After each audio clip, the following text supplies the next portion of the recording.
Good evening, ladies and gentlemen. Welcome to another episode of From the Chair, where inclusion matters, with your host, Nathan Noss. Take it away, Nathan. Hello, everybody, and welcome to the show. You can actually see my face this time. I don't know if that's a good thing or a bad thing. But we want to say a special thank you to our guest tonight, which is the Royal Hawaiian from Glow. Aloha. Aloha, everybody. Thanks for having me, guys. Oh, and my apologies. I should say hi to you too, Pat. Just to kind of throw that in there. How dare you leave your co-host out in the dark? Well, it happens every once in a while. I'll just let our beloved executive producer deal with you. I'm sure he will at one point. So, our first question is, who were your wrestling heroes growing up? Well, growing up, you know what? I wasn't into wrestling. So growing up, I really didn't have any because I didn't start wrestling till I did Glow. So I would have to tell you, since I've done Glow, I'm really into wrestling. So through my brief stint with a Glow and what I've done since Glow has been real exciting, but I'm actually now a real full-fledged wrestling fan besides having worked in the industry. So I would say that I grew up when I was in Glow during the time when it was Hulk Hogan and Roddy Piper and Andre the Giant and Dino Bravo and Ravishing Rick Rude and Ricky Steamboat. So those are all the kind of guys that were big time when I was doing Glow at the time. The Bushwhackers, which, you know, rest in peace, my buddy who recently passed, and Butch. And I was so looking forward to seeing him just a couple weeks ago, actually, the day he passed or the day he got sick. I was hoping to see him that day. But so those are guys that I look up to in our tugboat, you know, just the guys back in those days. And then I look at today, the ones that I just look up to every day and look forward to watching. And my two favorites, of course, if you've never seen me anywhere on social media, I'm a Bianca Belair fan, and I recently got to meet her. And then I'm a Drew McIntyre fan. So I got a broad, you know, array of the ones I do like, and a lot of the guys in Impact and AEW and all those, but those are my two biggies. And so I'm still waiting. A friend of mine that is also active in wrestling is saying he did have a possibility of meeting Drew McIntyre. So that's still one of the things. I met Bianca last year at SummerSlam. Was it SummerSlam? No, Money in the Bank. Yeah, so I got to meet her, and she put me on her Twitter page. We were dancing together, and so it was really very cool. So that's kind of like my favorites, but there's all kind that I'm really, you know, interested in. Very cool. Yeah. Can you tell us how you got to be the Royal Hawaiian? Well, I was an actress, model, and dancer, and a beauty queen in my younger days, and an athlete. And I was working in Hollywood, and I was pursuing acting. And this was a call that came across my agent's desk, and he worked right across, or I should say, I worked right across the hall from his office in the same building. And he was the partner to Jeff Bridges, who was Todd Bridges' dad. Remember Todd Bridges from Different Strokes? You know, what you talking about, Willis? You know, anyway, his dad was a partner with my agent, Bob Yanis. And so they came and said, hey, there's this audition. We just got a call. It's for a TV pilot. But they didn't say what it was for. They just said they're looking for all kind of girls, all walks of life, all sizes and colors. And if you had athletic background, it would be a plus. So I said, okay, great. I said, I'm game. And I was working in Hollywood so that I could do this. When things came up, my boss was really cool. She was a lady named Marianne, and she knew that that's what I was interested in doing. I was pursuing an acting career. And so she said, when something comes up, go ahead and go. If it's something that comes up today and you want to go, just go, come back, and I could either make up the time, just didn't get paid for the time I was gone, whatever. She was so flexible. So when this one came up, they said, go ahead and go. It was at the Hyatt Hotel on Sunset in Hollywood. So I went, and there was 1,000 girls. So everything you think of: cheerleaders, dancers, actors, singers, models, gymnasts, housewives, whatever you could think of was there. Every tall, short, thin, curvy, large, whatever, everything you could think of. And they basically were looking for 12 characters. They were looking to cast 12 girls for a pilot. And when we got there, 1,000 girls sitting there, there's a ring in the middle of the room, and Matt Simber, the director, and the producer, David McLean. David gets in the ring, and he says, welcome, and you're all here for a female wrestling league that we're going to do a TV pilot for. And so right at that moment, a third of the girls got up and left. And they're like, there's no way I'm breaking a nail. I'm going to get hurt. I didn't ask for this. I came, but I was there because I was pursuing an acting career of some kind. And whatever it would take to do, I was like, I don't care what it is. And when they said athletic, I grew up between two brothers. So I was a tomboy, and pretty good. My brother used to get digs because they would say, oh, your sister's better than you. And I was the first girl in the San Gabriel Valley here in Southern Cal to play boys Little League baseball in the 70s. And they didn't have girls sports yet. So I played boys baseball, and that's how I started. And so when the wrestling, they said it's wrestling, I'm like, okay, cool. I don't know much about it other than collegiate wrestling, like my friends that wrestled in high school, the guys that wrestled in high school. And so I was just like, okay, I'm here for the ride. Let's see what this is about, see what happens, what they're looking for. And so then they did a little kind of an audition where they said, okay, come on in. They got a few of us in the ring at a time, and they asked us to do tumbling, or can you do a somersault? I was a cheerleader, so I had gymnastic background, so I could do cartwheels and flips, that kind of thing. So we did that. And then they did some full readings, and they had us get in front of a camera and do just an off the cuff, interview. And they said, okay, well, if we said, could you do Royal Hawaiian, what would you do? Or what would you tell us about you? And that's kind of how it started. It fell in my lap. It couldn't have been more perfect. I started dancing at the age of 5. And I started with flamenco dancing, and then I went to hula, and I lived in Hawaii for 25 years. And so it was just perfect. So that's how it started. And they picked 2 of the 12 girls at that audition.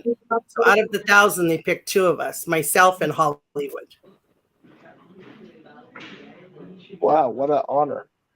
Yes, very much so. Yes. I'll make sure he's nowhere near you. And then we'll just remind them. Can you tell us about your biggest rivals? Well, the biggest rivals that probably my best matches were with Americana. So that was my first match of the actual series, was the tag team. My tag team partner was Spanish Red, and it was Americana and California Doll. And that's what was my first match, was a tag team match. And then from there, when I went into my singles matches, Americana ended up being my most popular rival, or everybody says those were the best matches. I did like wrestling Dallas. Dallas was one of the girls that was actually a wrestler before Glow. She was a Killer Tomato. So she was a really good wrestler. And I did also play a second character, which was Sarah, the hooded characters. They were the Hillbilly Girls. And we were Sarah and Mabel, and Mabel was played by Ashley Cartier. That was Nadine. And so a lot of people don't even know that, but I share that and tell them, I say, yeah, I played two characters, which were very different. So I really had to change my mannerisms on how I wrestled, the tone of my voice, because I have a very deep voice, and we kind of talk like this, and we were hillbillies. So it was a lot of fun that we had a ball playing those characters. So. Well, and that just speaks to your versatility as an actress too. If you can, change, I thought people would figure it was me, but they didn't. I mean, even a lot of the girls, the girls that didn't work in season 1 that saw the show, they didn't even know that it was the same like I thought people would recognize, the body shape, but I did wear flesh tone my legs were flesh with Royal Hawaiian, and then when I was Sarah, I wore black, so it was kind of disguising, and that was the point. But I thought they would kind of recognize, but nobody did. Even the girls, today when we do shows, I'm like, you guys didn't know I was Sarah? And they're like, no. I'm like, yeah. So that is kind of cool, right? So I guess I did my job, right? So they didn't know it was me. Yeah. So it was kind of funny. On that topic, I have to ask, because I know she's a legend. Did you ever got in the ring with Wendy Richter? No, and I've met Wendy at CAC, and if you're familiar with that, that's the Cauliflower Alley Club.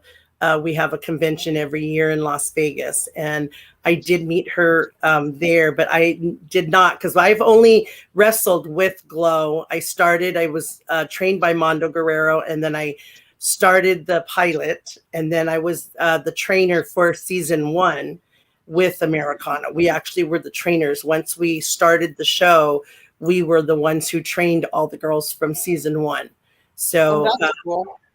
Yeah, so that was really cool. That was an honor as well to be asked to do that, because obviously I guess they thought we were, equipped and we were good enough to be able to train the new girls that we hired. And it was we became part of the production staff as well, working with David and Matt and the writers and everybody on the production crew to, see who was meeting what they were expecting or what they were wanting out of the girls, and who could do a singles match versus a tag team and so on. So it was a lot of work, because we didn't just do our match. And like for me, I did Royal Hawaiian, I did Sarah, and then I also had all the training to do as well. So it was a full schedule for me, but lots of fun, lots and lots of fun, and learned a lot, and had a good time doing it.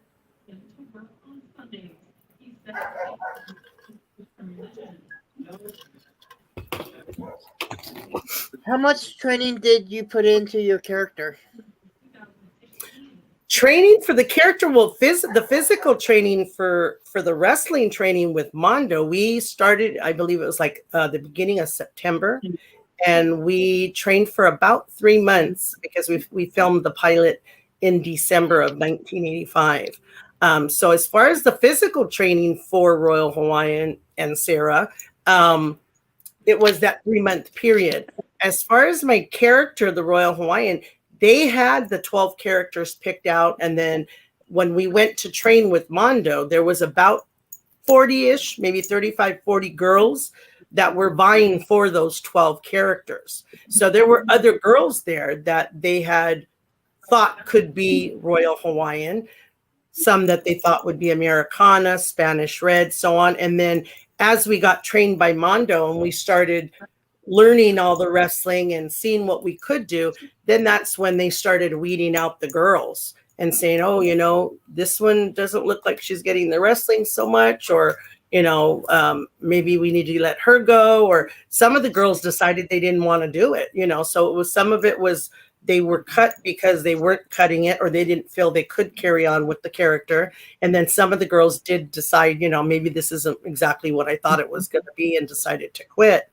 But for me, I was in it for the long haul. I figured, you know what, until they cut me, I'm here to, do as much as I can. And tried to give them, what they asked of us character wise, show us what you can do. And I was going to be a heel. So that was just even perfect. So I was, all into, screaming in the camera and getting the character going. And it was lots of fun. And it pretty much was, they let us run with it. They said, here's, this is your character. This is the name. They really didn't tell me what I had to do. So they just let us develop it as it is. So anything you pretty much see the Royal Hawaiian do, like the shtick with me crushing the pineapples and spitting pineapples at fans and doing all the wild cheating and all that, that was all me, to where everything was done pretty much as is, ad lib, off the cuff. I never had a script. They just would tell me, you're going to wrestle so and so this week.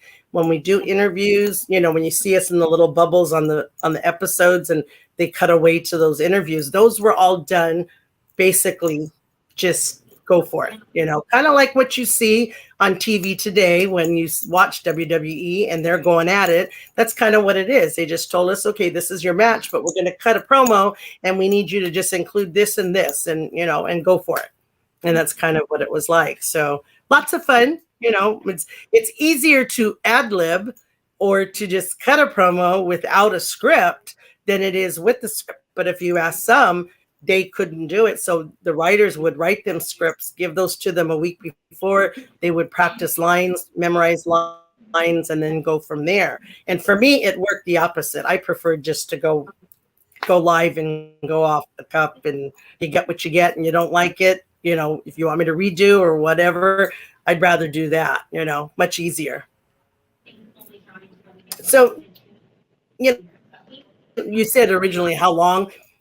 I mean, immediately, I guess I developed. I mean, over time, I added things to the character, but it was pretty natural because it just fell in my lap. Living in Hawaii, being a hula dancer, having the Hawaiian background, all of that was just really second nature.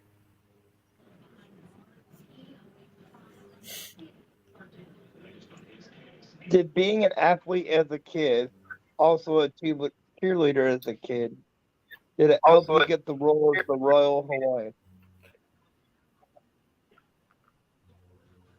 It kind of broke up a little bit there. I don't know if it froze or not. You said something about being the Royal Hawaiian or getting the Royal Hawaiian? Sorry about that. Being an athlete as a kid and a cheerleader as a kid. Did that help you get the role of the Royal Hawaiian? Sorry, it's still freezing. Okay. You're breaking up. You said the question was, as an athlete and a cheerleader as a kid, did that help you get the Royal Hawaiian? I think for sure it had a part in that because I did have the tumbling.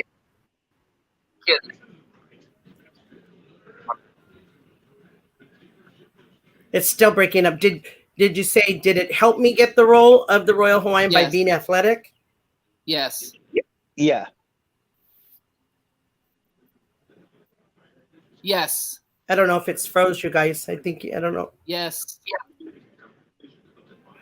Yeah. So I would say definitely that it did play a part because, for someone who might not have had athletic background, it was probably a lot harder for them when they got into the training with Mondo because, I didn't know wrestling, but because I had the athletic background, I caught on to everything really quick. I wasn't afraid to take tumble, to take a hit or to take a bump or what have you. So that I would say definitely yes. And I was a tomboy, so I climbing trees and jumping fences and doing all that kind of stuff with my brothers and things. So it was definitely a plus. I would say along the way, a lot of the different things I did before that had some kind of part in me being able to pull off, going through the training, being able to do everything that Mondo taught us, and then being able to develop the character. So yeah, it did help me get the part, of course, because they could have picked one of the other girls that might have been the Royal Hawaiian who might not have been athletic enough. And they could see that maybe in the training. And we have a question in the comments from Chris Marble, who says happy birthday week. Happy birthday. Thank you. Who was saying that? I didn't. Chris Marble.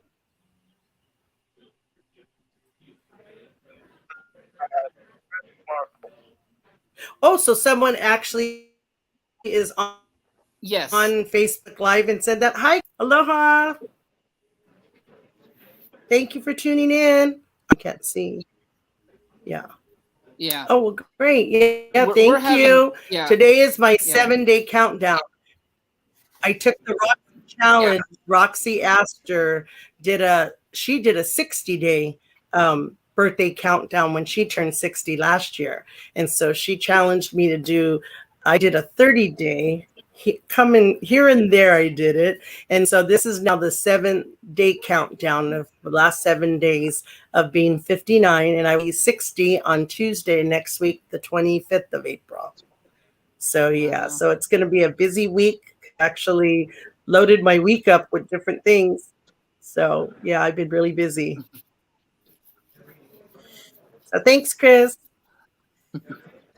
So the reason we're having issues is we're having weather here in Washington. So we're going through like a major rainstorm.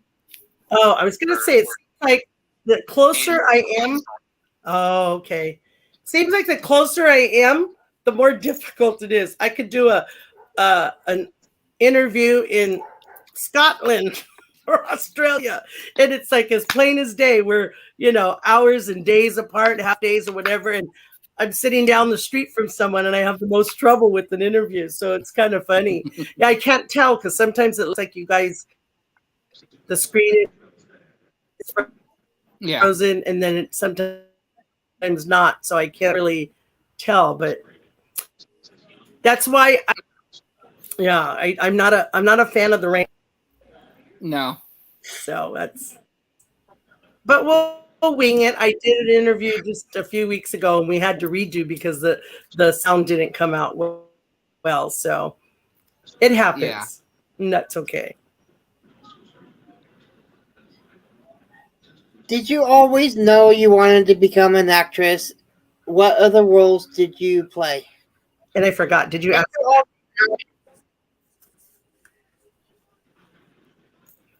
Say it again. Did I always Did you know? Did you always know you wanted to be an actress? What other roles did you play?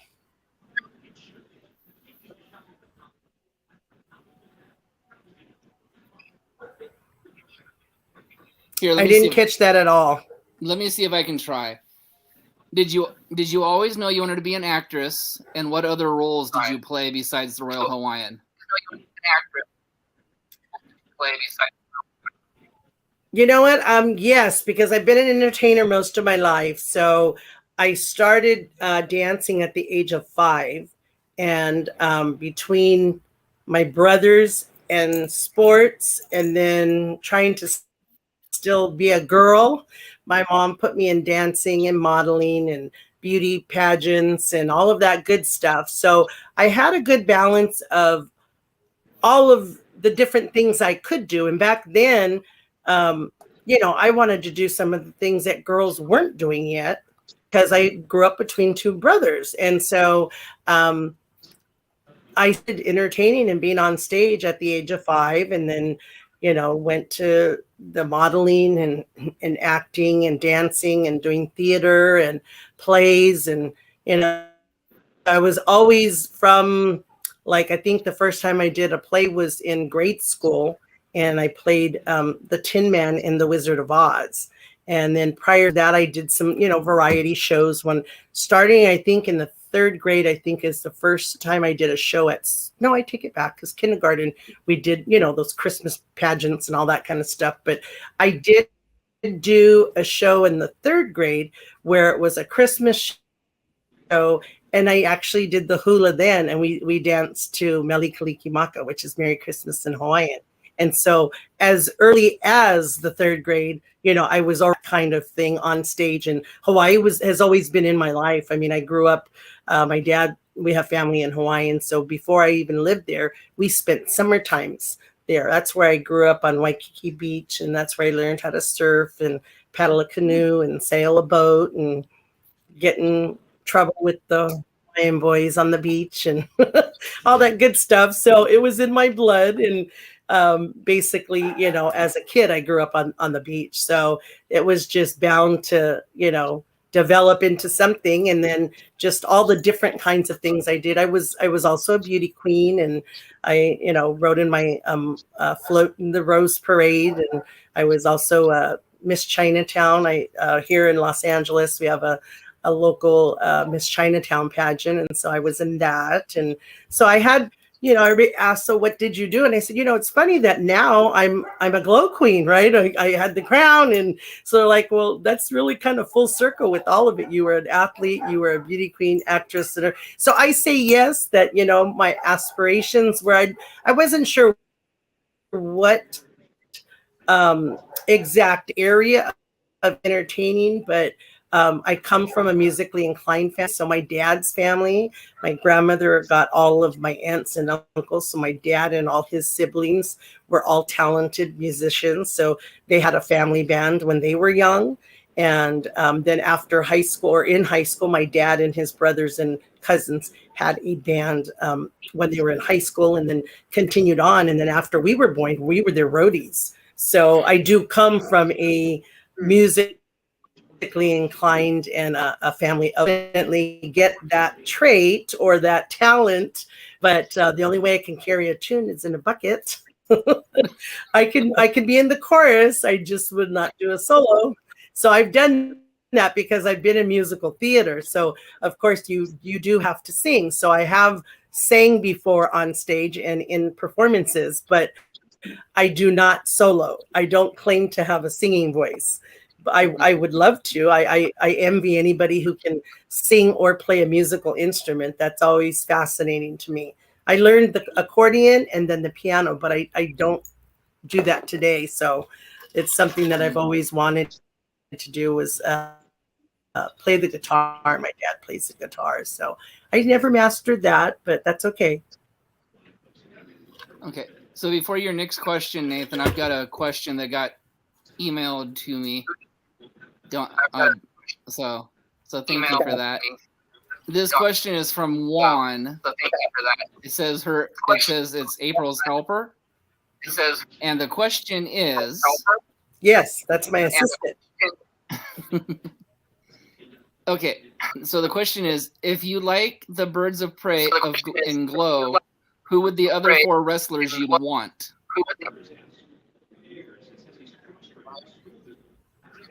I only got half of it, but yes, Juan is my assistant, who was a Glow fan many years ago, well, still is, but that's how we met, and he became my lifesaver. So I can't do a show without him because of my back injuries and all my difficulties. So I have a show to do on Monday, which he just told me he's going to be able to go with me. So I'm thankful and grateful for that. But the question was, can you repeat it again? Something about something in Glow? So if you had liked the Birds of Prey in Glow, who would the other 4 wrestlers you'd want?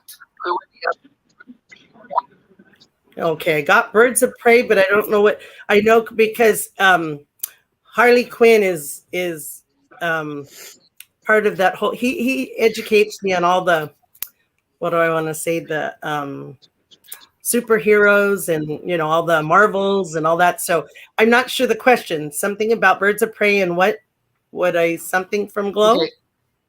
I don't know what the. Okay, so if you had 4 Birds of Prey in Glow, who would the other wrestlers be?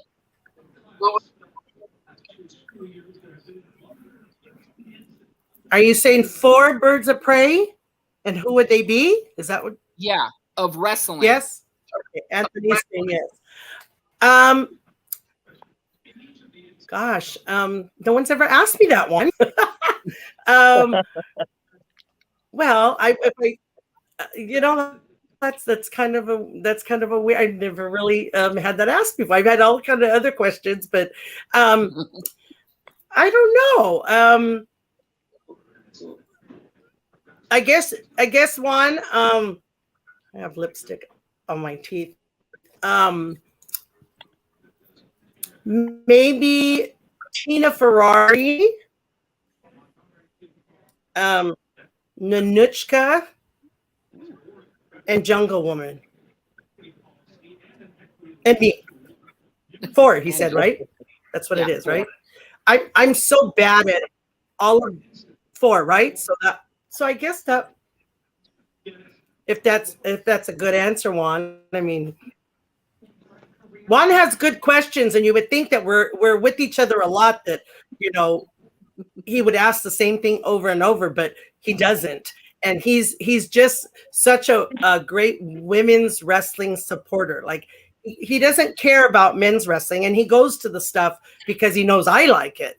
But he's a fantastic supporter of women's wrestling in any way, any promotion, any of the girls, whether it's WWE, Impact, NXT, AEW, NWA, WOW, UWW is coming. He's excited about that. We just got tickets for that. That's coming to LA in June. And I don't know if you guys are familiar with that, but that's based out of Las Vegas. And so they'll be coming to LA in June. I want to say mid-June, 23rd, 24th, something like that. So, yeah. So he kind of keeps me up to date on the women's stuff that I might miss. And then my women's wrestling buddy, unfortunately, passed in December last year. That was my buddy, Sam. And that's been a tough one for me, but he was I call him my wrestling associate on the East Coast. And we were supposed to be spending my birthday together next week. So I miss him. And we were supposed to go to WrestleMania together. He had got us one of the silver packages at WrestleMania, and we were supposed to do that. So between Sam and Juan, Juan is my women's information. He keeps me up on everything, and Sam was just a really, really special guy. And he was my sports connection. So from baseball, which tonight, and I'm sorry, but tonight the Dodgers are playing the Mets, and the Mets were his baseball team. So I took him last year to his first Dodger game at Dodger Stadium, and it was against the Mets. So this week is the Dodger series against the Mets. So I'm sorry, I didn't expect us to talk about Sam, but anyway, and then it just so happens that I'm a big Dodger fan, and he was a big Mets fan, and he's a Giants fan. And so this week is the Mets series with the Dodgers. And unfortunately, the Dodgers lost last night to the Mets, and that was for Sam. Darn. So anyway, and you know what? I'm so confused right now. I think I may be even wrong. Are they playing tonight? I'm so bad. It might be tomorrow. It might not be today because they played last night and the Mets beat the Dodgers.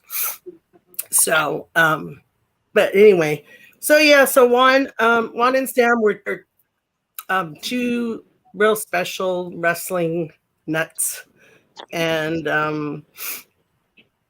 I've had a lot of good times with both of them, and Juan in particular is a women's wrestling fan, so he's really excited about continuing to support WOW, and then UWW is coming, and I just took him to Vegas with me last month, and we got to see Impact Wrestling, and he got to see all the women that we got to go to 3 shows last month with them, and got to see them for the pay-per-view, and then 2 more filmings of the Access shows. So we got to see all them. I got to see all the guy wrestlers, and he got to see all the girl wrestlers. So that was pretty fun. And that was his first time to Vegas and first time getting to see Impact Wrestling. So it was a lot of fun. But thank you. Appreciate it. He's always my guarantee. Him and another one of our Glow fans, whenever I'm on the radio or something, the phone lines can be down. I co-host a radio show here in East LA and Los Angeles in Boyle Heights, and our phone lines go down quite a bit. But for some reason, Juan can always get through. So kind of like you guys are having weather there, it would be kind of the same thing. But Juan, like whatever, the gods are always watching him because he can get through anywhere. It doesn't matter where I'm at. I could be doing a radio show in Chicago or Denver. So you guys are having, technical difficulties, and Juan is still able to get through. It's just that connection. So he's just a special guy. So thank you, Juan. Anyway, so I'm sorry, guys. Go ahead. What was your question? What's the best advice Mondo Guerrero gave you?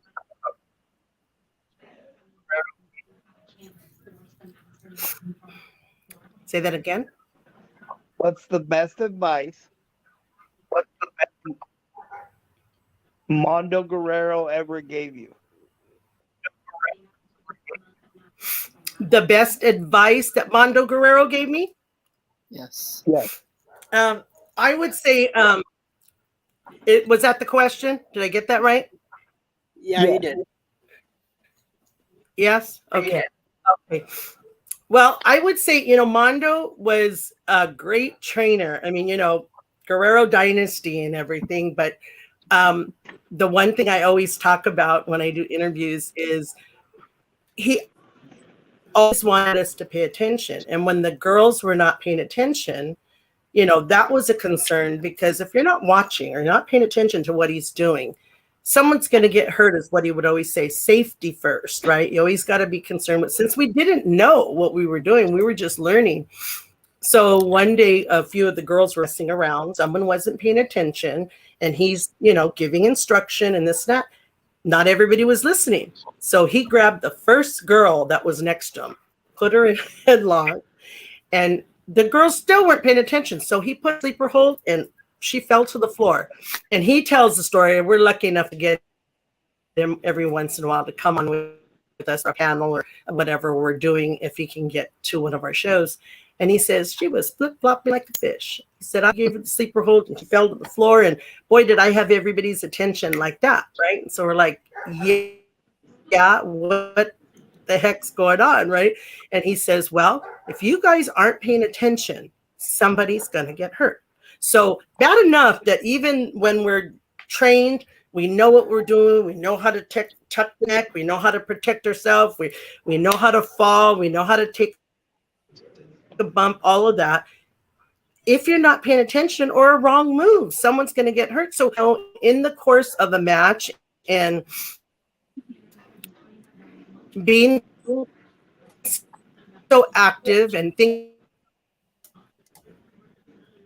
that happen or aren't supposed to happen or what have you, there's accidents, so that we don't have any unnecessary injuries. And unfortunately, I did get injured quite a bit, but that day I think was probably the best in to pay attention and to try and be safe. And like for me, I was pretty strong. So when I did lift the girls or I was body slamming or whatever I was doing, I tried to make sure that I didn't hurt anybody, so it might have looked bad, but the girls used to say, oh, I feel so comfortable. I'm glad I'm wrestling you today or whatever, because I know that when you put me down, I don't have to worry about feeling like I don't feel secure, like you have a good hold on me.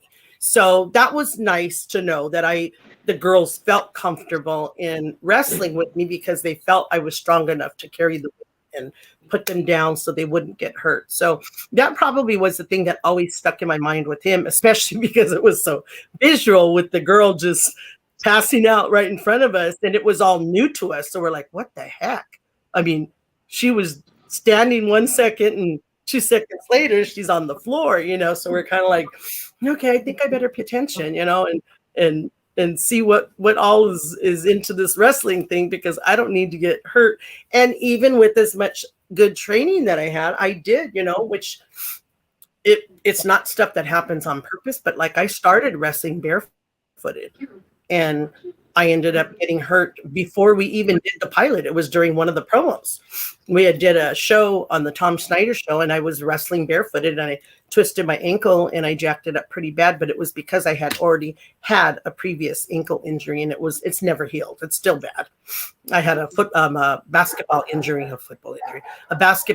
back in high school. So I should have broke it. Then it would have been better to heal, but it was just a really, really bad sprain, and it never got better. So that was my first thing. And then I did my wrist, my fingers, dislocated a shoulder, but my big injury was my back, and that's what did me in. So at the end of season 1 is when I basically stopped, because I couldn't go on. The doctors, suggested surgery and all of that, good stuff if I wanted to get better. So that kind of ended my shtick with wrestling, which is a bummer, because I enjoyed it and I loved it so much that, people ask, even knowing, what kind of injuries you've had and sustained, would you do it again?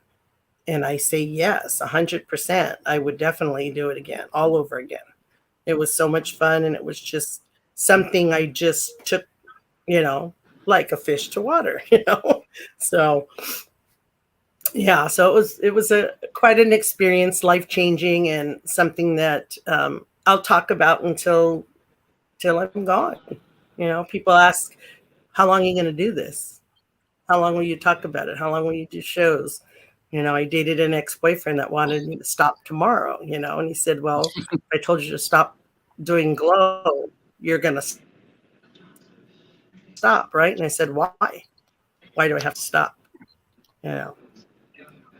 So till I can't do it anymore, until you guys stop asking me to do interviews or shows and, things like that, then I'll keep doing it until I can to, tell the stories. I'm working on some stuff now. So trying to do an autobiography, trying to get a second documentary done.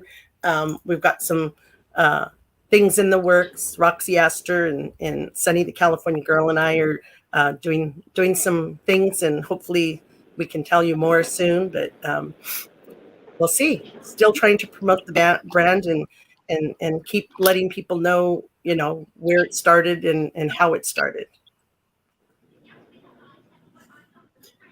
Can you tell us a story about Jake the Snake Roberts? Tell you a story about, I didn't get the last part. Jake the Snake Roberts. Oh, Jake. Jake the Snake. Tell you a story about him. Yeah, I've been at a lot of shows with Jake. I just did one the week of WrestleMania. We were in San Gabriel, California, which is the city I grew up in, and I went to high school at San Gabriel High School. Just so happened the venue was in San Gabriel, and it was with EWF with Jesse Hernandez and Chris Masters and, oh gosh, I forget the gentleman, the Latino wrestler. They were the main no, they weren't the main event. No, it wasn't Chris Masters was the main event. It was Chris Masters and Zimbodi were one of the matches, but they weren't the main event, and that was really good. But Jake is great. I was so excited to see him because he looks wonderful. I did a show with him, I would say maybe about a year and a half, 2 years ago in Vegas. And there's a classic picture of him, myself, and Greg the Hammer Valentine. And I'm pretty PG. I don't usually use cuss. I did use a curse word in one of my interviews recently on accident. Oh no, it was on the radio.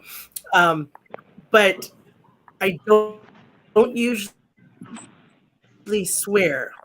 But if I'm mad, that's how you know I'm mad. Because if I use a curse word, then you know I'm mad. But Jake and Greg the Hammer Valentine, we had a picture done, and we had this finger up, we had a picture, and everybody was like, "Hey, I saw a picture of you on the internet of you and Jake the Snake and Greg the Hammer Valentine sticking the bird." And I'm like, "Oh my God." I said, "Yeah, we were having so much fun." I said, it was a show, and it was kind of towards the end. It was the last day, and we were just kind of sitting around shooting the breeze, and we were talking, and Jake was saying, "Dan, I remember you when you were in Glow, and we used to watch you." Because he says, my favorite wrestlers were the Housewives, and they're my favorites, right? And so they were Chainsaw and Spike, and then their other set of characters were the Housewives. And if you've seen them, they are hilarious. So they could have had their own sitcom, okay? And that was my thing. I said they should have had a show on their own because they were so funny. And he said, "Oh my God, I just came on." He said they were so hilarious. And so he was just telling me all about the days when we were on right after them. And he said, "Oh yeah, I used to watch you guys all the time." And Vince used to tell them, "Don't be talking to those Glow girls." And he was so jealous of us, right? And he would tell them, and little did he know that when we were out and about in Vegas, when the show was filming, if there were any guy wrestlers and stuff, we ended up kind of palling around. And the one story I wanted to share with Butch at WrestleCon during WrestleMania week was the two of them came out with a few of us Glow girls one night, and we had such a ball. It was like, you want to talk about being in Las Vegas and going through the casinos with the bushwhacker. These guys were crazy. I mean, you see them, but in real life, being with them, it was one of the most exciting and memorable days in Glow with being with the WWE wrestler was those two guys. And I wanted to see them so bad on Friday. And then that's when Butch got sick. And I was so sad. And then, then when we found out, that his friend came by and I talked to him, and he said, "Oh, he's in the hospital, but he's going to be okay and he'll be fine and everything." And then I saw it, come to life on the internet, and was so sad. But so those kind of stories and memories I have. And then with Jake, getting to see him, just a couple weeks ago, he looked great. He was, no oxygen, no wheelie car, looking fantastic. And he was sharing with me, some of the treatments that he's been having. And so it's just fabulous to see him looking so great and doing so well. And so it was fun. It was fun to see him and, see him in action again and doing, because he had a little participation in the show. And so that was fun. But yeah, he's a great guy. And Chris Masters, of course, to have to say hi to Chris. Pardon? I'm having some more technical difficulties, so keep going.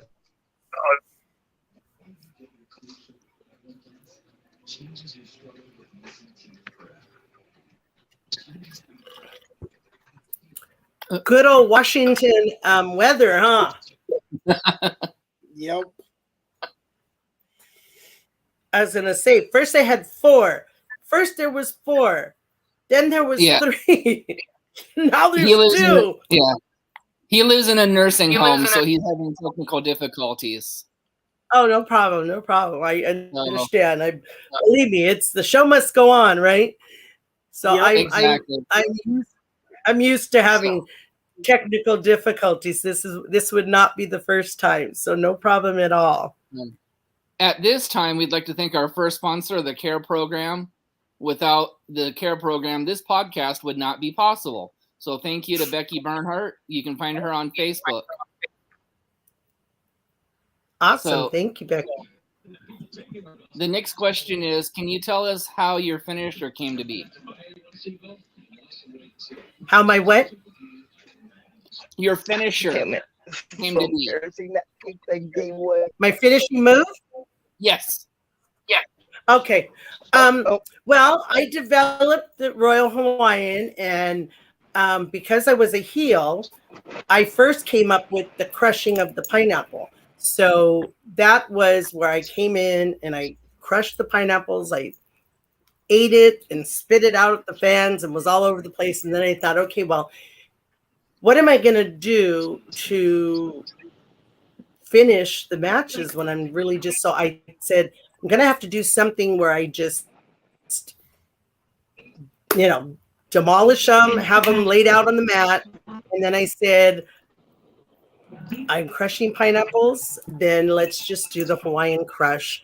And I said, I'll climb up to the top of the ropes and just dive. And so like at the beginning of our show, when they're showing the music and the credits of the Glow, and I'm the first thing and I come diving out like I'm diving into a pool, and I just Hawaiian crush and splash right on top of whoever it is. So the first, victim was California Doll in the pilot episode, and that was where I finished her off. She was laid up in the center of the mat, and I just dove off and landed on top of her. So kind of a cool, fun thing to do. Kind of like Nikita Lyons. She's my other buddy, where she does her signature move is the splits, the kick and the splits and the turn and it lands on them. So it's always exciting to have some kind of neat finishing move. So yeah, so mine, we call it the Hawaiian crush.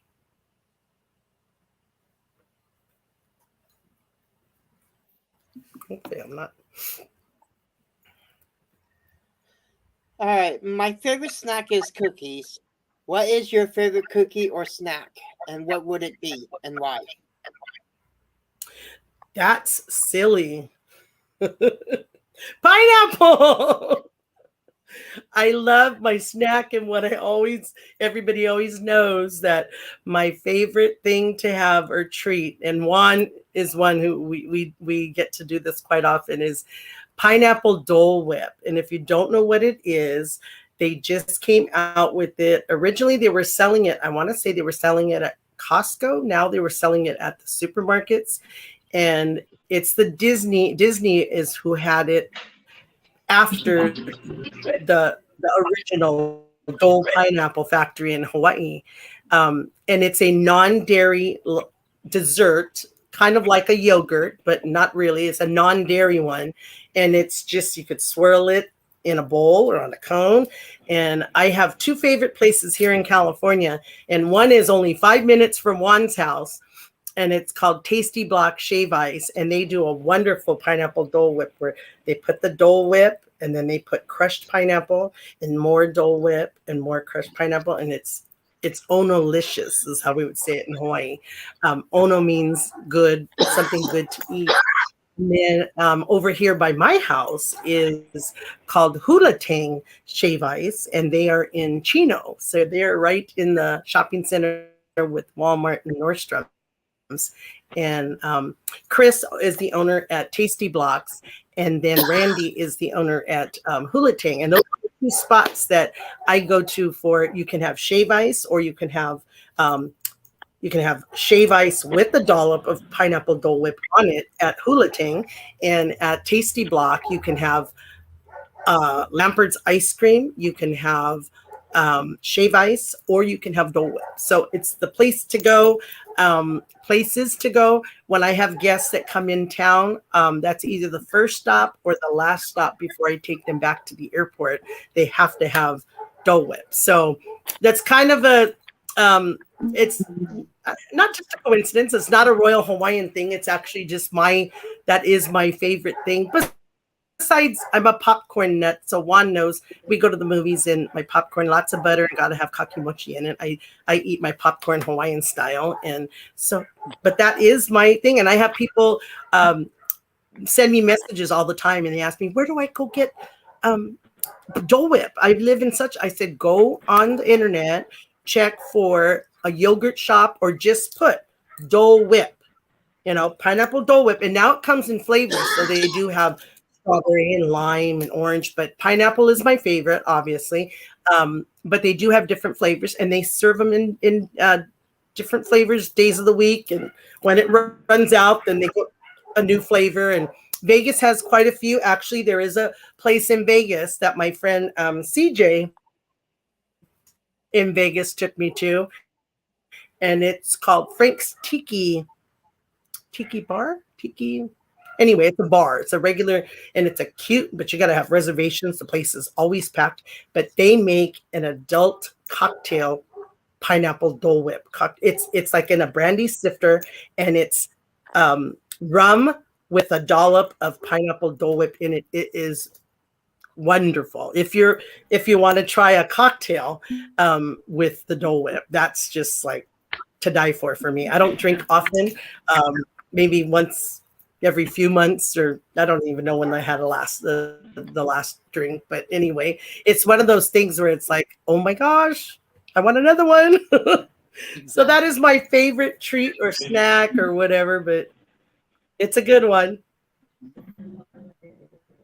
Nathan, are you back with us, bud? I want to apologize for all the technical I issues. see Anthony. I don't see Nathan. He's I here. can see Anthony. Okay. I think he's having technical difficulties still. Okay, that's cool. NFL. Three of us back. Yeah, his tablet fell. It was on a table, so I think it fell. So, So, who was the last person to give you?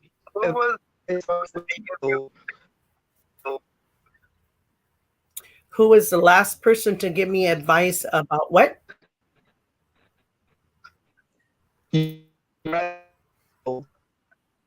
hang on. Let me try it, Nate. Who was the last person to give you advice on your wrestling skills? What advice was it, and do you still follow that My advice? On my wrestling skills, you said? Yes. You know what? I did other than Mondo, because at the time of doing wrestling, the only other influence really, well, during that time, I have a friend that used to do bodyguarding. And so like when I would go to the LA sports arena to watch like Hulk and Andre and Dino Bravo and that whole group, he used to be there. The only other one that really I talked to would have been like Dino Bravo. This was prior to him passing, but Dino Bravo, and wrestling wise, when I was still doing, at the time of Glow. Other than that, I would have been the girls that were wrestlers prior to Glow, and we had a few. So that would have been Matilda. So, and I started the show with Matilda and and then in the pilot series we had Min and Charlie Haynes and Jasmine were Salt and Pepper, and so they were. So Dallas was Killer Tomato, Debbie Miller, and so those four are the ones that while we were doing Glow, fortunately we had some female wrestlers in the show already, so we would get tips from them and kind of follow suit because they were already experienced. They were wrestlers before Glow, so. If anything, I would say them. I really didn't have contact with any professional female wrestlers prior to Glow because, again, I wasn't a Glow fan prior to Glow. So my whole way of coming to Glow was because I was an actress and an entertainer pursuing that this kind of just fell in my lap, and I wish I had been involved. Now, I mean, hindsight, it's so exciting and I love it so much that I feel like I was cheated, like I missed out, right? Like for those, like for example, Sunny's been involved in wrestling since she was a kid because her dad was involved, and I know she had a lot of involvement as a child, as a young kid. She was into the wrestling, and a lot of the girls that I do know today have had a lot of experience or was able to be a fan and watch it. It just wasn't something that I grew up with. It wasn't one of the sports. I was a 3-sport, basketball, baseball, football kind of family, and then I went into racquetball and bowling and that kind of stuff, but never wrestling. And so now that I like it so much, and it's been, a continued hobby, industry, career that I've been blessed with, it's kind of a bummer that I missed 20 something years. Well, because I was 20 when my 20s when I did glow, but my younger part of my childhood, I was not a wrestling fan, so that's kind of a bummer. But I get to see all the WWF superstars that and get to see the videos and all that kinds of stuff, but I just didn't participate in it live. Right. So this next question we have, like you, our co-host is a huge Dodger fan. So it's an honor for him to ask you this question. So go ahead, Pat. Growing up in LA, I heard that you are a Dodgers fan. Who was your favorite Dodgers manager and player? He's a huge Dodger fan, and he wants to know who my favorite player is. And manager. Is that what he said? And manager. Well, I was born a Dodger fan. I lived in Chavez Ravine, so Dodger Stadium was my backyard. So as a kid, I walked to Dodger games just down my street and up the driveway. And our entire life evolved around the Dodger schedule, because the street that goes up and through the little neighborhood there, it's called Solano Avenue. I lived on Amador. There were two streets, Amador and Solano Avenue. And that drove right through the little town, little neighborhood, and right up through by the police academy, LAPD's police academy. But the driveway, we literally would walk to the games. And Dodger Stadium was built in 1961, or 62, and I was born in 1963. And my grandfather was friends with Walter O'Malley. One of my uncles was a ball boy for the Dodgers, and I belonged to the Dodger Pepsi fan club back in the day. There was such a thing, and fun little free things, and they had like the freebies they have now, but just a little bit on a lower schedule, smaller scale. But so I grew up. Of course, Tommy Lasorda was or is, my favorite manager, and in the Ron Say, Steve Garvey, Dusty Baker. Those are my Dodger. Just Steve Yeager and Mike Piazza. And now I would say I like Mookie. I like. Now it's hard. I like them all. Hard to pick one, but a lot of cuties. There's a lot of they're just so young. And one of my son's friends was on the Dodgers on the just the past World Series team. His name was DJ Peters. So aside from all time, he actually got to play. He was brought on to the team and got to travel for the World Series, was on the team, got the pictures with the trophy and the ring and baseball with my son. They played in the same little league team and Tony Colt team. And so I got to see him recently. He got traded from the Dodgers to the Texas Rangers, and I got to go see him at an Angel game, and he came to the side of the field and, said hello and everything, and was calling me mom, because he always called me mom. He always texts me or calls. He always does that. And the team mom.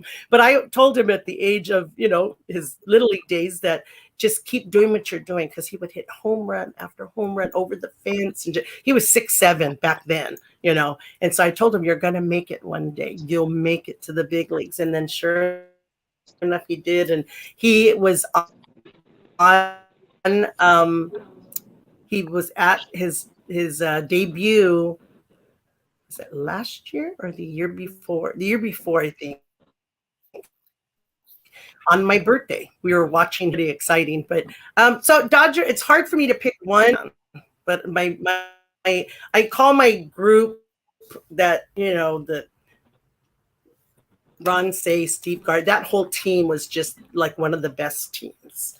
And then now just everybody is on the, we got Freeman now, and just, it's really exciting. I'm waiting to get to a game. So then I'll go to a game and I'll take some video and wave to you from the game. Like I said, I took Sam last year, and I normally sit on the Dodgers side.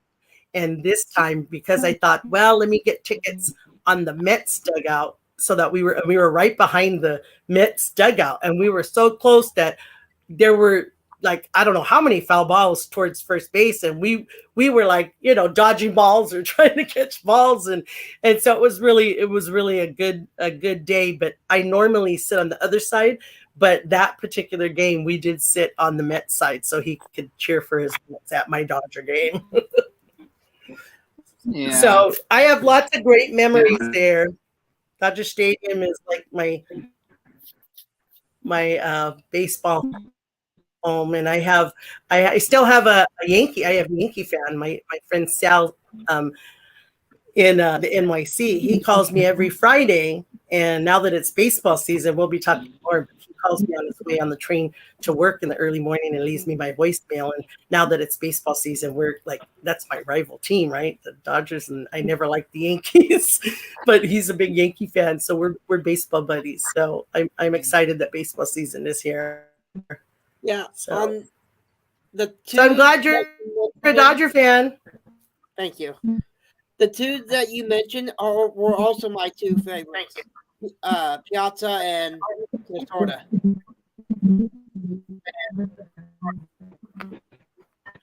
You said the two I mentioned, Tommy Lasorda and what? Mike Piazza. They were also two of my favorites.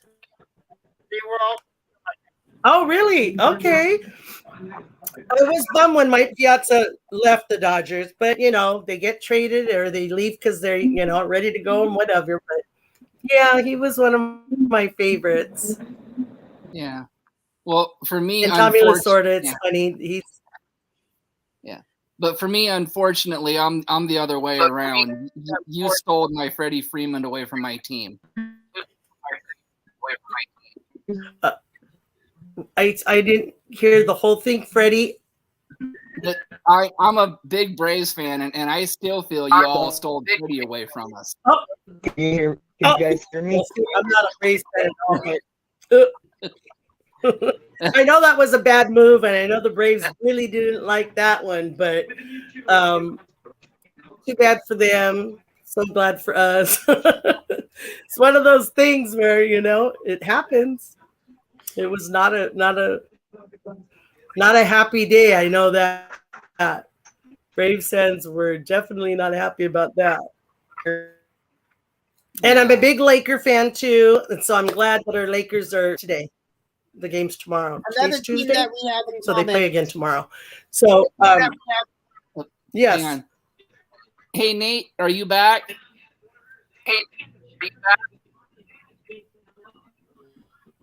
Nathan.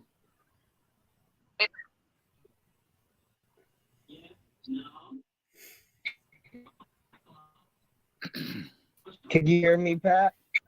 I can hear you, Nathan. So those are my teams. I'm an LA girl, but my football team are the Saints. I can hear you, Nathan. Good old I New don't know Orleans. if Tony or hear me, but I can hear you, Nathan, barely.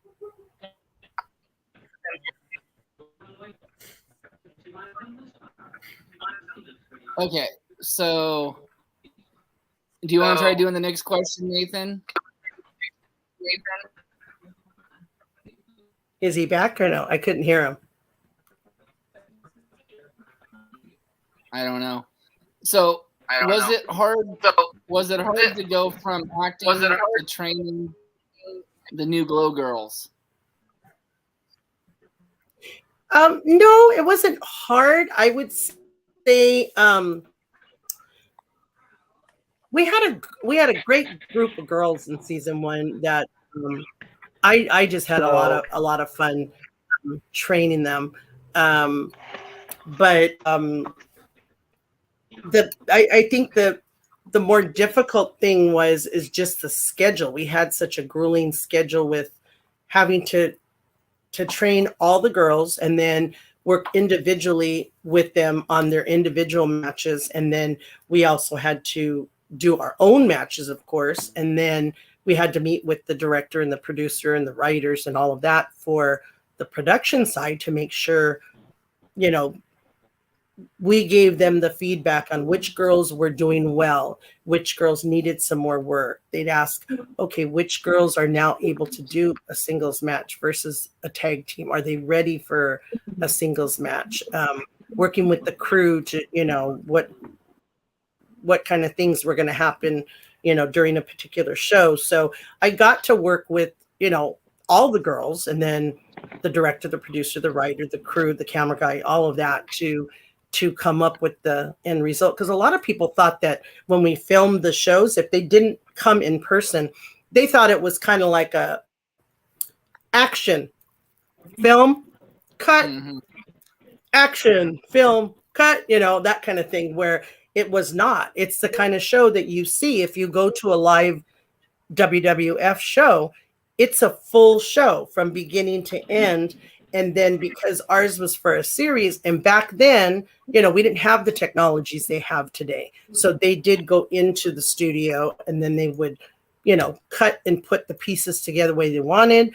At the very beginning, we did have to go in and we did some voiceovers on certain things, or if they wanted to add some dialogue, then we went and did that. But we didn't have the liberty to, you know, cut and do it over again or what have you. So, you know, it was just the way it was. And things are so different today. I mean, here we are 37 years later, and think about all the technology with filming and cameras and, you know, just the rings and just everything that you can do that is so neat, you know. And it's neat being able to go to shows now and see, like Impact was really fun. I had a ball at that, just being able to see. I mean, I've been going to WOW, you know, WOW with David McLean. He does WOW now, and they're on here in LA. They're on KCAL 9, but they're on TV on Saturday nights. And so I've gone to most of those. I go with, you know, a few of the girls, Juan, and I get a bunch of fans together, and we'll go film, and we support WOW. You know, get them to go see what it's like to be at a live TV and things like that. So it's pretty exciting to be able to see the way it's developed into the industry the way it is today, and how things are done. So it's exciting. That's why I'm still involved, because I'm always still in awe. I love to watch the girls, you know, I mean, all wrestling in general, but fascinated with WOW. WOW is just great. I love seeing all the girls. And of course, I'm a fan of the Island Girls. So I love the Tonga twins and Chiki and Leia Makoa and all the girls. We've got the best attorney is Sofia Lopez, and all the girls that she brings in, the Latin American girls, and just everybody. They're all so good. There's so many. So it's nice to see that David's still, you know, doing what he wanted to do 37 years ago, which was bring pretty girls to wrestling, you know, and put them on TV. So he did get what he wanted and accomplish that. And here it is 37 years later, and he's still doing that. So pretty exciting. We have seen Netflix has renamed Glow. What do you think of the remake? And did they ask you for any advice on it? Did you say they renamed it? Yes. Remade it. They remade it. They remade. I don't know what you mean by rename. You know, for the glow. Oh, made it. Okay, I'm sorry. You know, we were excited when we heard that. We were excited because it was like, oh my gosh, someone's making a show called Glow, and it's our story. It's about us, and we were excited. And then when we found out, oh, bummer, it's not going to include any of us. There's only one girl that made any money from it. There was approximately 74 Glow girls in total, and not one girl made a penny except for one girl, and that was Ursula Hayden, Babe the Farmer's Daughter. And it's unfortunate that no other girl was included.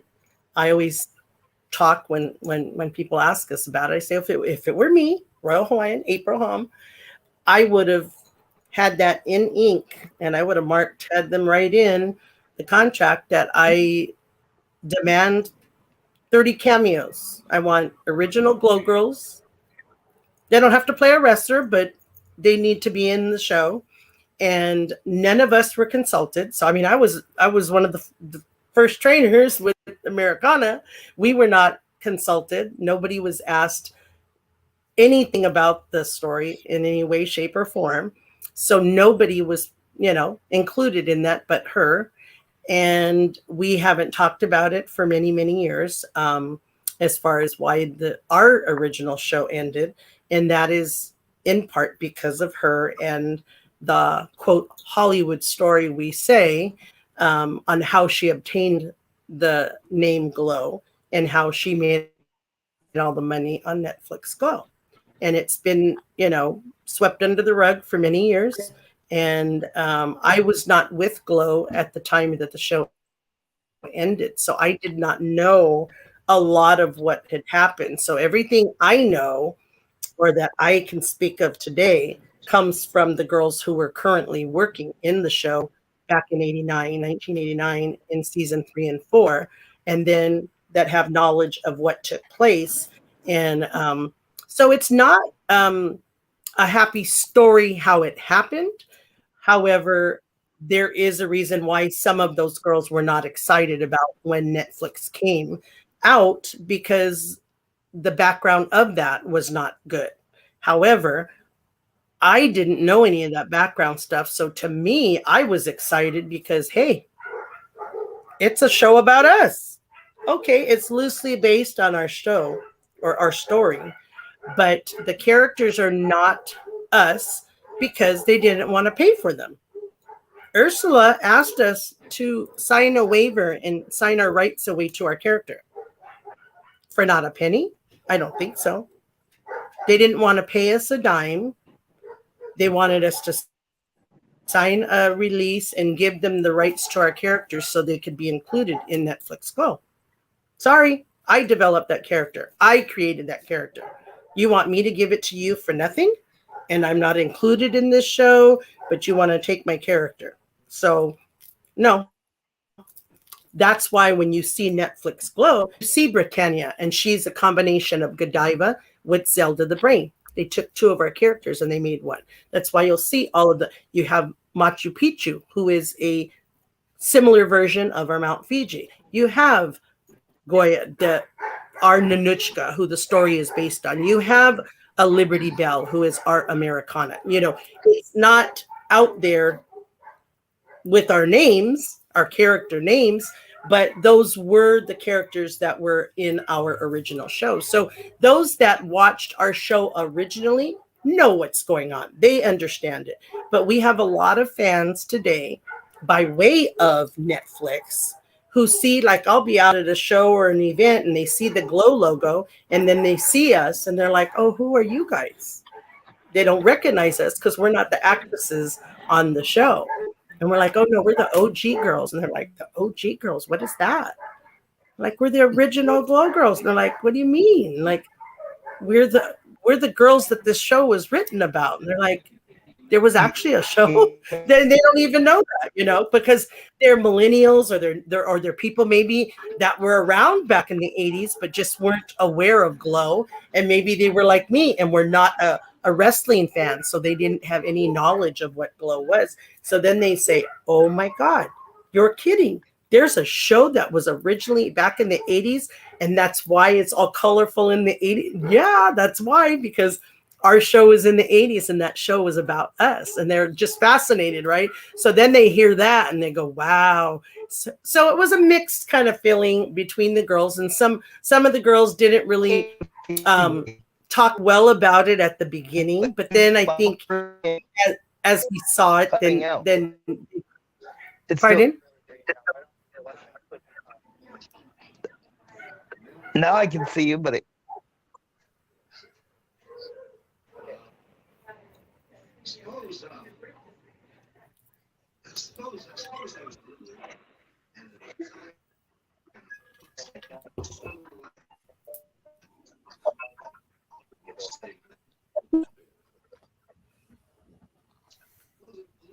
Sorry, I was trying to work technical difficulties out with Nathan. Go ahead, No problem. Nathan. Yeah, I'm here. Okay, How many Glow girls there we go. have you still talked to today? Yeah, I talked to quite a bit. I talked to. I mean, I could ramble them. I'm really.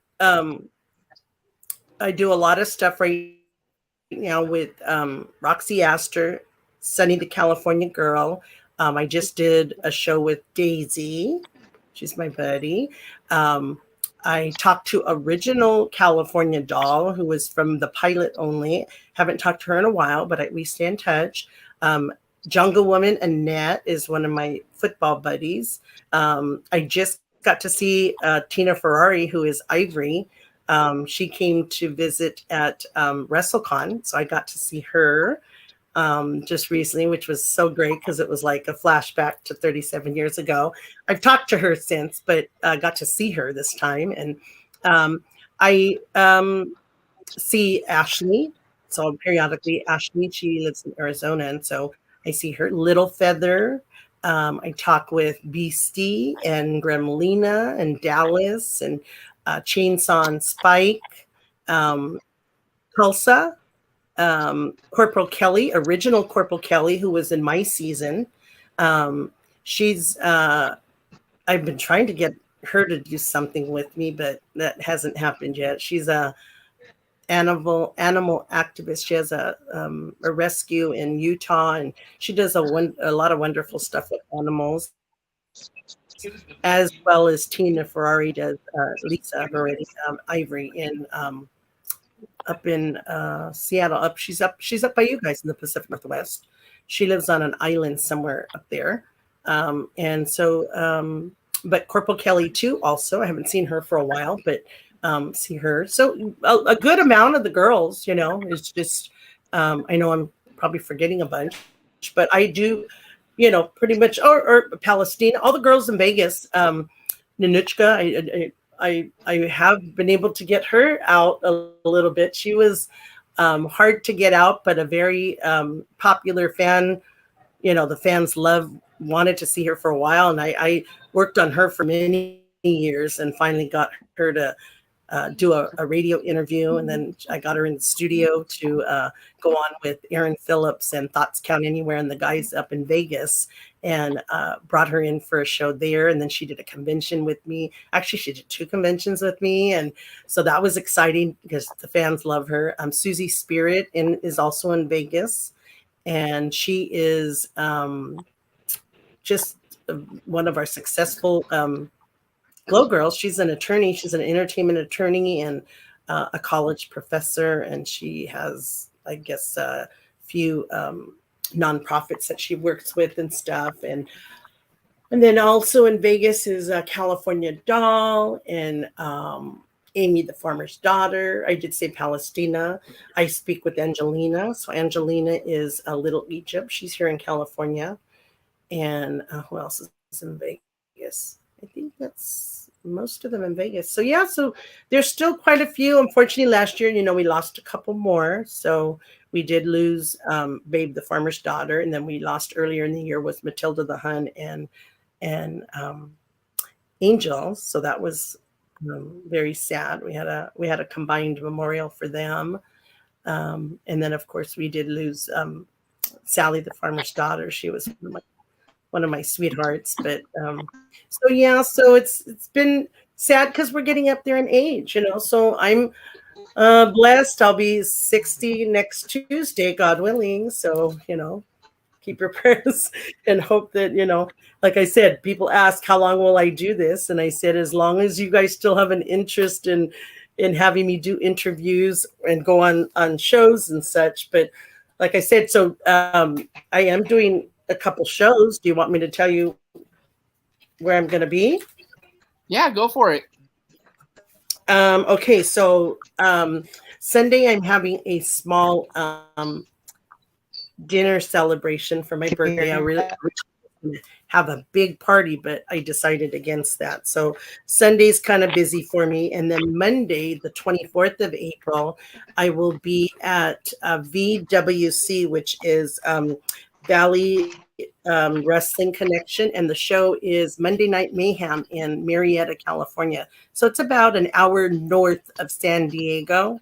And this one, the main event will be Brian Kendrick and WWE star Brian Kendrick, and one of our local guys here, Brandon Gatson. He's a great wrestler. So that's the main event. So we'll be celebrating my birthday that day. So if you guys want to come out, that's going to be my birthday celebration at the wrestling event there. And I will be there doing a meet and greet and selling merch and having a good time with all the wrestling fans there. Yeah. And my birthday is Tuesday, the 25th.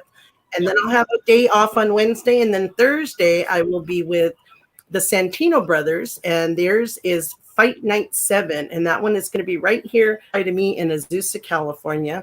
And that one, I believe it's a vet hall, I believe. It's on First Street in Azusa.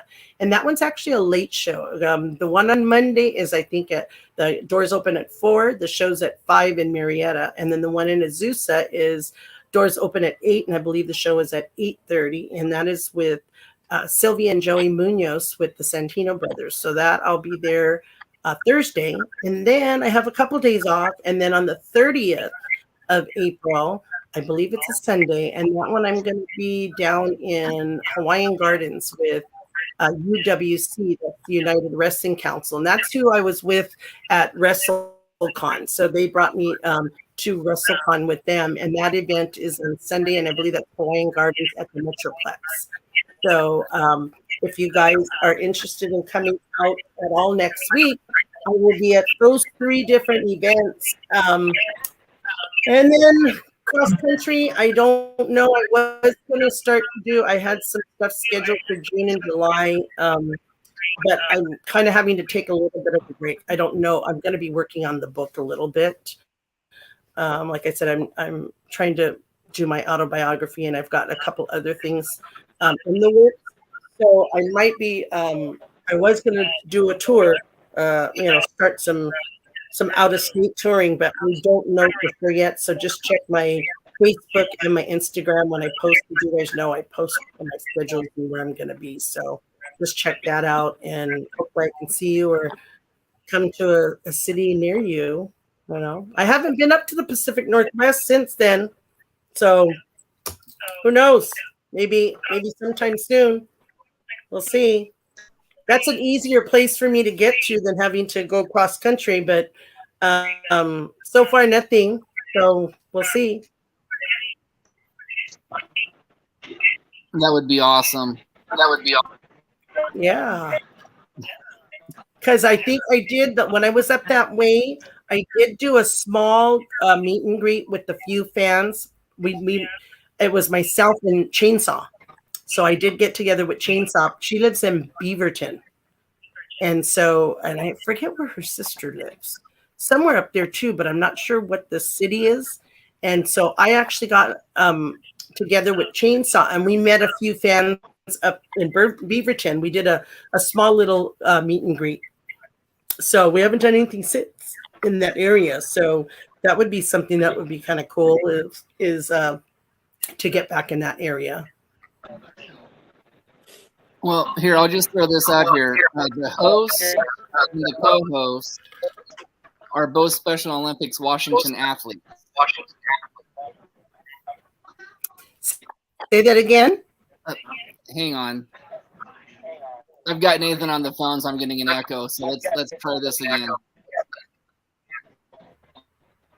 They are both Special Olympics Washington athletes. Hang on. Hey, Nathan. Yeah. Back out of the room so I don't get static, and I'll just put you on the phone with us, okay? All right, hang on. Oh.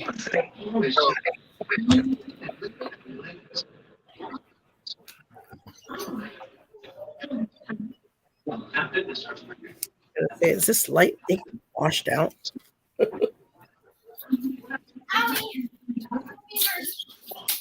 Hold on, let's try this. Okay. So, as I was saying, both Pat and Nathan are Special Olympics athletes in Washington. And it would, they like bringing up celebrities and stuff like that. So maybe that could be maybe something we could work into trying to find out. Oh, I'd be happy to do something like that. You're saying coming up to that area for some kind of event? Yeah. Like we do. I try and get because we do a lot of charity work, and I do try and get the girls that I can rally together.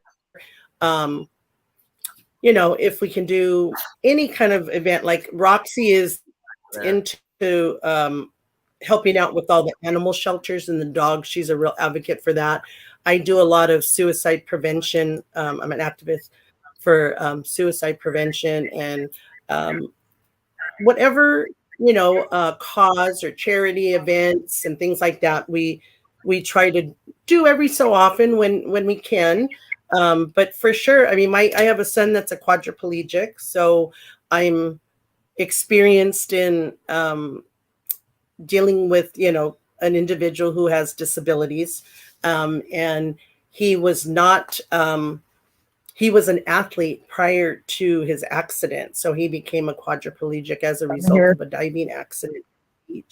So I took care of him for many years, and he's a very successful,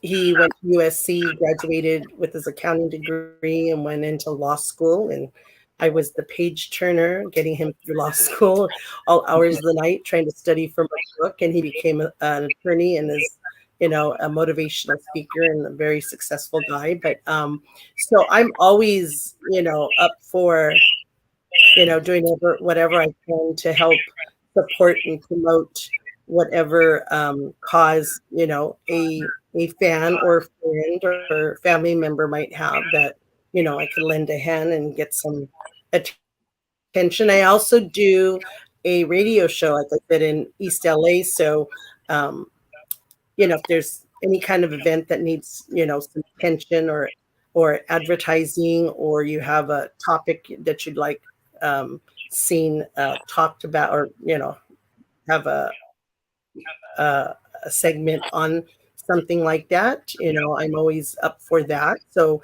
definitely let me know, and maybe we can try and see when your next event or what have you might be, and I might be able to come up and, who knows, maybe bring a glow girl or two with me, something like that. Well, both the guys are in athlete leadership and are pretty successful in everything that they do. So I'll have them That's awesome. Bring up some stuff and see what we can do to have you girls come up. Sounds good for sure. Because my son was an athlete. He was an all-around athlete, football, basketball, baseball, and he was a star quarterback on Glendora's high school football team. He was a varsity quarterback as a freshman and sophomore, and then his that year he had a diving accident. He was already being scouted by all the Pac-10 schools, USC, UCLA, Stanford, Oregon, all of them, and then he had his accident and became a quadriplegic. So he, had to change his direction and focus on doing something else, since he was not able to, fulfill the athletic part. But yeah, so whatever you guys have, just let me know. Reach out and let me know, and give me some idea on when, and I can try and see what I can do. Absolutely, we would love to do that. So let's just go with the. Sure. Okay.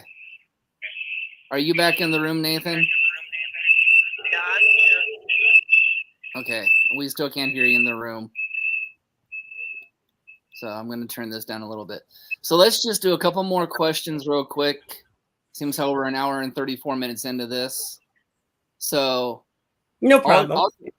I'll just ask, can you give us your thoughts on the women's division in wrestling today? I think it's fabulous. I think it's come a long way. I think it has a long way still to go. Um, I think just women in general, I mean, they need to be, I mean, paid more.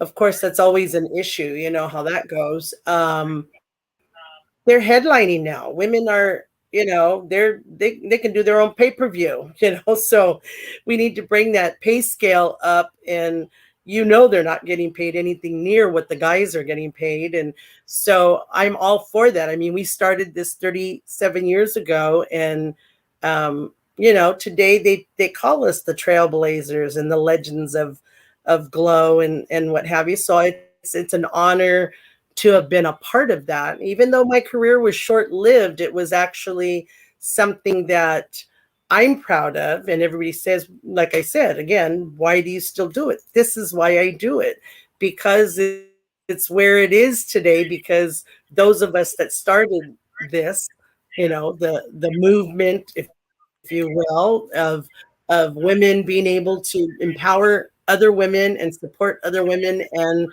diversity overall in, you know, all walks of life. And you know, we have a large LGBTQ community who supports us and says that we were helpful in their coming out, and we appreciate their support as well as they you know appreciated what we did. So different, you know, groups, individuals, male, you know, athletes as well, just to see where it's gone and how it's evolved. So just definitely something to be proud of. And that's why people ask, would you do it again, even knowing the condition I am? Because I do suffer from, you know, 24/7 chronic pain and injuries. And it hasn't been easy, but I would still do it all over again. I'm a diabetic, so I do have, and anything I get takes me, you know, 2 and 3 times longer to get rid of than the average person.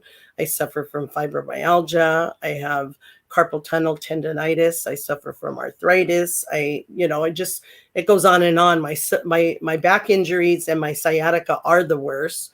I just got recently diagnosed with cervical problems too. So they thought I was going to need neck surgery, and thank God I don't. But no more roller coasters though. I'm a roller coaster nut, but the doctor told me no more roller coasters. So that's kind of a bummer. So my roller coaster buddies are not happy about that. But so I have had significant injuries and health issues.